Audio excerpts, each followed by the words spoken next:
కూర్చుని తన పదునైన పళ్లతో ఆమె మెడ మీద కొరుకుతుంది. పింకీ కష్టపడి ఆ భూతం నుండి తప్పించుకుని అక్కడి నుండి పారిపోతుంది. కాపాడండి, కాపాడండి, ఈ భూతం నన్ను చంపేస్తుంది. పింకీ పరిగెత్తుకుని వెళ్లి హాస్పిటల్ లిఫ్ట్ లోకి వెళ్తుంది.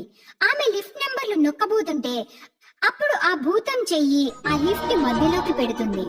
తప్పించుకుని పారిపోదామనుకుంటున్నావా? ఆ మాట విని పింకీ జుట్టు లాగుతూ ఉంటాడు. అప్పుడు పింకీ అనుకోకుండా లిఫ్ట్ నెంబర్ నొక్కేసరికి పింకీ మెడ లిఫ్ట్ తలుపుల మధ్య ఇరుక్కుపోతుంది.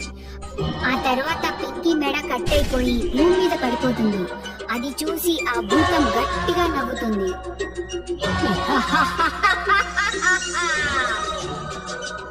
పింకీ తెగిన తలకాయి సడన్ గా పైకి లేచి గట్టిగా అరుస్తుంది. కాపాడండి! మరుక్షణమే పింకీ తనని తాను హాస్పిటల్ స్టాఫ్ రూమ్ లో చూసుకుంటుంది. తన పక్కనే ఉన్న నర్సులు తనని చూస్తూ ఉన్నారు.